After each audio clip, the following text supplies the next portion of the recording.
భక్తులందరికీ నమస్కారం అండి. దేవి అనుగ్రహం ఛానల్కి స్వాగతం. దుర్గమ్మ యొక్క ఆశీస్సులు మన అందరిపై ఉండాలి అని చెప్పి మనస్ఫూర్తిగా కోరుకుంటూ ఈ రోజుటి వీడియో స్టార్ట్ చేస్తున్నాను ఫ్రెండ్స్.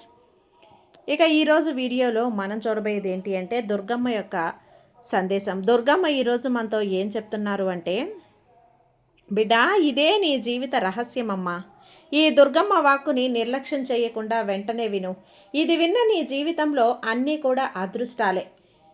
నేను చెప్తున్నాను కదా, ఈ దుర్గమ్మ మాట ఒక్క మాట కూడా పొల్లిపోదు బిడ్డ. నీ జీవిత రహస్యమని, ఈరోజు నీ జీవితంలో ఉన్నటువంటి ఒక జీవిత రహస్యమని ఇది విన్న తర్వాత వారికి నీకు ఇక మీదట అర్థమవుతుంది. ప్రతిదీ కూడా ఒక అదృష్టం లాగే ఉంటుంది అని చెప్పాను కదా, ఈ అమ్మ మాట ఒక్క మాట కూడా పొల్లిపోదు అని. ఇప్పటికైనా సరే ఒకే ఒక్క సంతోషం కోసం, లేదంటే ఒకే ఒక్క విజయం కోసం ఈ నా బిడ్డలు ఇక ఏ పని మొదలుపెట్టినా అందులో విజయమే సాధిస్తారు తల్లి. సరే, అది బంగారమే అవుతుంది. అంటే నీ జీవితంలో ఇంతకు ముందు ఎప్పుడూ చూడనటువంటి గొప్ప భవిష్యత్తును ఈరోజు నీకు రాయబోతున్నాను. ఈ సందేశం ద్వారా నీకు చెప్తున్నాను. కాబట్టి ఈ సందేశాన్ని తప్పకుండా నువ్వు వినాలి బిడ్డ అంటూ దుర్గమ్మ ఈరోజు మన కోసం తీసుకొచ్చిన ఈ సందేశాన్ని వినే ముందుగా మన ఛానల్ని ఫస్ట్ టైం చూస్తున్నట్లయితే ప్లీజ్ సబ్స్క్రైబ్ చేసుకోండి ఫ్రెండ్స్. వీడియో నచ్చితే కనుక లైక్ చేసి సపోర్ట్ చేయండి. ఇక వీడియోలోకి వెళ్ళబోయే ముందుగా ఒక్కసారి మనకు బాగా తెలిసినటువంటి గురువుగారు శ్రీ వారాహి అమ్మవారి జ్యోతిష్యాలయంలో జ్యోతిష్యం చెప్తున్నారు గురూజీ సుబ్రహ్మణ్యం రాజు గారు. Contact number 9989794560. ఈ గురువుగారు ఎలాంటి సమస్యనైనా సరే ఫోన్లోనే పరిష్కరించేస్తారు. నమ్మకంతో గురువుగారికి కాల్ చేయండి. నెంబర్ 1 స్త్రీ పురుష వశీకరణ స్పెషలిస్ట్ గురూజీ సుబ్రహ్మణ్యం రాజు గారు. భార్యాభర్తల మధ్య కలహాలు రావటం, ప్రేమించుకున్న వాళ్ళు దూరం అవటం, మనశ్శాంతి లేకపోవటం, శత్రుపీడ, నరఘోష, నాగదోషం, శత్రు ప్రయోగాలు, ఆరోగ్య సమస్యలు, ఆర్థిక సమస్యలు, కుటుంబ సమస్యలు, మానసిక సమస్యలు మరియు ఎలాంటి సమస్యలనైనా సరే శాశ్వతమైన పరిష్కారాన్ని 24 గంటల్లో చూపిస్తారు గురూజీ సుబ్రహ్మణ్యం రాజు గారు. Contact number 9989794560. నమ్మకంతో గురువుగారిని కాంటాక్ట్ అయ్యి మీ సమస్యను పరిష్కరించుకోండి. జై వారాహి అమ్మ.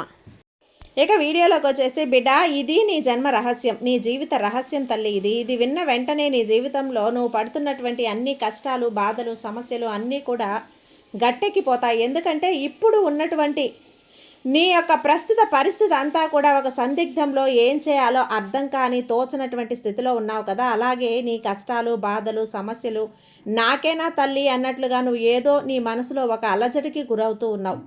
అలాగే ఎవరూ కూడా నీ వాళ్ళు కాదు, నేను ఒంటరి వాదాన్ని అని చెప్పి ఒక రకమైనటువంటి బాధతో నీ జీవితాన్ని ఏం చేయాలో కూడా అర్థం కాక ఎప్పుడూ ఒంటరితనంతోనే ఉన్నావమ్మా. బిడ్డ, ఈ దుర్గమ్మ ఎప్పుడూ కూడా తన భక్తుల్ని ఒంటరిగా వదిలిపెట్టదు. ప్రతి ఒక్క మనిషి జీవితంలో కష్టాలు, సమస్యలు అనేటివి వస్తూ ఉంటాయి, పోతూ ఉంటాయి. మరి కొంతమందిని ఆ కష్టాలు అనేక రకాలుగా ఇబ్బంది పెడుతూ ఉంటాయి.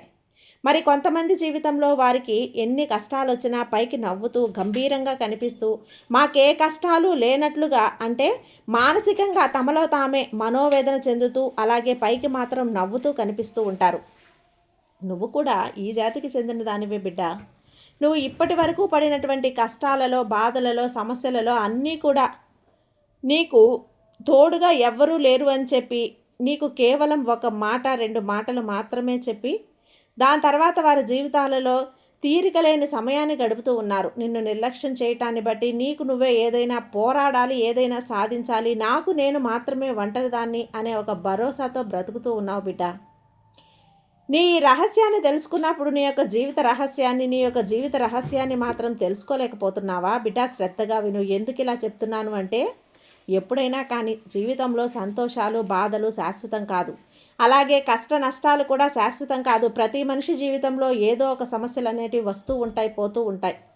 నీ జీవితంలో మానసిక ఒత్తిడిలు ఆ క్షణాన్ని జాగ్రత్తగా వాడుకొని సమయాన్ని వృధా చేయకుండా ఏదో సాధించాలి అనేటువంటి పట్టుదలతోటే సమయంతో పాటు పరిగెడుతూ కోట్లు సంపాదించేవారు ఈ రోజున ఎన్నో ఆరోగ్య సమస్యలతో బాధపడుతూ ఉన్నారు. అలాగే ఏ పూటకు ఆ పూట తెచ్చుకొని తిని కష్టపడి శ్రమ పడేటువంటి ఎండనక వాననక శ్రమించే మనుషులు మాత్రం కమ్మగా ఆరోగ్యంగా బ్రతుకుతూ ఉన్నారు. బిడ్డ, అర్థం చేసుకో. కోట్లు ఉన్నంత మాత్రాన సరిపోదు తల్లి. ఆరోగ్యం ఉండాలి. ఏమీ లేనివాడు కూడా దేనిని పట్టించుకునేవాడు సమయానికి 4 ముద్దలు తిని చాలా సంతోషంగా ఉంటారమ్మా. ఏదైనా సరే మనిషి యొక్క మనసు మీద ఆధారపడి ఉంటుంది. నువ్వు కష్టపడుతున్నావమ్మా, ఆ విషయం నేను ఒప్పుకుంటాను. కానీ ఈ కష్టాలు శాశ్వతం కాదు. త్వరలోనే నీ తల్లి నీకు పరిష్కారం చూపిస్తారు. ప్రతిరోజులు నువ్వు కార్చిన కన్నీటి బొట్టుకి ఈ తల్లి సమాధానమిస్తుంది. నువ్వు దేని గురించి అతిగా ఆలోచించొద్దు. నీ దుర్గమ్మ తల్లి నిన్ను తక్కువ చేసి చెప్పటం లేదు. నువ్వు చాలా గొప్ప కష్టాలను అనుభవించావు బిడ్డ. నేను ఒప్పుకుంటాను, ఎంతో శ్రమించావు. ఈ రోజు వరకు కూడా సంతోషం లేకుండా గడుపుతూ ఉన్నావు. ఇకపై నువ్వు నిజంగా సంతోషంగా ఉంటావు, నిజమైన ఆనందాన్ని పొందుతావు. నీ దుర్గమ్మ నీకు మాట ఇస్తున్నాను. ఇది తప్పకుండా నా మాటను నేను నిలబెట్టుకుంటాను. చూడు, నువ్వు పోల్చుకోవటం ఆస్తి పాస్తులను కాదు, నీ ఆరోగ్యాన్ని పోల్చుకో. ఎటువంటి కష్టంలోనైనా ఆ సమయంలో నువ్వు బయటపడాలి, లేదా దానికి కారణం ఎవరో గుర్తించు. నేనెప్పుడు నీ వెంటే లేనా ఉన్నాను కదా, నీతోనే నడుస్తున్నాను కదా, ప్రతి ఆపద నుంచి నిన్ను తప్పించి బయటపడేస్తున్నాను కదా, ముందుకు తీసుకెళ్తూ ఉన్నాను. గమనించు బిడ్డ, నువ్వు ఈ తల్లిని పట్టుకొని నడుస్తూ ఉన్నావు. ఈ తల్లి వేలు పట్టుకొని నడుస్తున్నావు. నీ లక్ష్యం నువ్వు సాధించలేదని దానికోసం పోరాడి కష్టపడి సంపాదించుకో. కానీ ఈర్ష్యపడొద్దు. దగ్గరలో ఎక్కువ సంపద ఉందనో, ఎవరి దగ్గరనో ఎక్కువ డబ్బు ఉండనో భ్రమపడవద్దు. లేని దాన్ని నువ్వు సంపాదించుకో. తప్పకుండా నువ్వు అంతటి సామర్థ్యాన్ని ఇచ్చి నేను కిందకి నిన్ను పంపను. నువ్వు ఈ దుర్గమ్మ బిడ్డవి, దేనినైనా సాధించగలవు. పనిని మొదలుపెట్టు, పెట్టాక పూర్తయ్యే వరకు నిలబడాలి. తప్పకుండా విజయం సాధిస్తావు. ఇప్పటి వరకు నువ్వు మధ్యలోనే నువ్వు పూర్తి చేసావు. ఆపేసిన పనులు ఎన్నో ఉన్నాయి. ఒకవేళ అవి పూర్తి చేసి అంటే ఈరోజు నువ్వు గనక ఉండే ఆ స్థాయిని ఉండేదానివి, ఈ స్థాయి వేరుగా ఉండేది బిడ్డ. కానీ కొన్ని భయోందోళనలతో కొంతమంది మాటలు వెనక్కి లాగటం ద్వారా మధ్యలోనే ఆపేశావు బిడ్డ. మళ్ళీ చెప్తున్నాను, నీపై నువ్వు నమ్మకం ఉంచు. పని మొదలుపెట్టే ముందు ఆలోచించు. మొదలు పెట్టాక పూర్తి చేసే తీరాలమ్మా. చివరి వరకు ఈ తల్లి నీకు తోడుగా ఉంటాను. ఇదే నీ జీవిత లక్ష్యం, అర్థమవుతుందా? ఈ లక్ష్యాన్ని నువ్వు ఎప్పటికీ కూడా మరవకమ్మా. నేర్చుకో. నీ జీవితం ఎంత అందంగా ఉందో నీ కళ్ళకి కట్టినట్లు నువ్వే చూడమ్మా. ఇప్పటి వరకు నీకు దూరంగా నడిచిన వాళ్ళే ఇప్పుడు నిన్ను వెతుక్కుంటూ నీ దగ్గరకు పరిగెత్తుకుంటూ వస్తారు. ఇది ఈ దుర్గమ్మ నీకు ఇస్తున్న మాట బిడ్డ. ఆ రోజులను అతి త్వరలోనే నీ దగ్గరకు రాబోతున్నాయి. నువ్వు చూస్తావు. నువ్వు సాధించే విజయంతో పాటు నీకే కాదు, నీ ఇంటిల్లపాది కూడా గౌరవం లభిస్తుంది. ఎక్కడ చూసినా చేతులెత్తి దండం పెట్టేటువంటి గౌరవం అనేది నీకు లభిస్తుంది, నీ కుటుంబానికి లభిస్తుంది. అంత గొప్ప స్థాయికి నువ్వు చేరుకుంటావు బిడ్డ. ఇక నువ్వు దేని గురించి ఆలోచించుకో. భారమంతా ఈ తల్లిపై వెయ్యి. నువ్వు ప్రశాంతంగా ఉండు. నువ్వు ప్రశాంతంగా ఉంటేనే కదా ఏదైనా కూడా సాధించగలవు. నీ లక్ష్యం ఏంటో నువ్వు గుర్తు చేసుకోగలవు. అర్థమైంది కదా? నువ్వు ఎన్నో పనులు తలపెట్టావు, కానీ పూర్తి చేయకుండా ముగించేశావు. ఎన్నో పనులు ఉన్నాయమ్మా. అలాంటివన్నీ కూడా నువ్వు పూర్తి చేసుంటే ఈరోజు నీకే పరిస్థితి ఈ విధంగా ఉండేది కాదు. నీ స్థాయి వేరేలా ఉండేది. నువ్వు చేయలేక ఆపలేదు. ఎవరో ఏదో అన్నారని, ఎవరో ఏదో అనుకుంటున్నారని ఆపేశావు.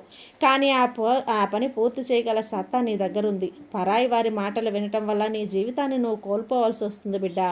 ఇప్పటి వరకు ఇక చాలమ్మా. ఏదైనా సరే పని మొదలు పెట్టాక ఇక ఆపడకూడదు. పూర్తయ్యేదాకా నిలబడాలి.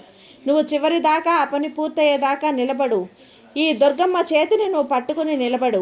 నువ్వు నిద్రపోయినా నీ దుర్గమ్మ నిద్రపోనివ్వదు. అర్థమైంది కదా? పని మొదలుపెట్టే ముందు ఈ తల్లిని తలువు. నువ్వు దేనినైనా సాధించగలవు. నీ సామర్థ్యం నీకు గుర్తు చేస్తాను. చెప్తున్నాను కదా బిడ్డ, నీ జీవిత లక్ష్యం ఇదే. నీ జీవిత లక్ష్యాన్ని నువ్వు నెరవేర్చుకునే వరకు ఈ తల్లి నీకు తోడుగా ఉంటాను. ఈ తల్లి ఆశీర్వాదం నీకు తోడుగా ఉంటుంది. ఎప్పుడు కూడా నీ వెనకే నేను ఉండి, నీ వెంటే ఉండి నేను నడిపిస్తూ ఉంటానమ్మా.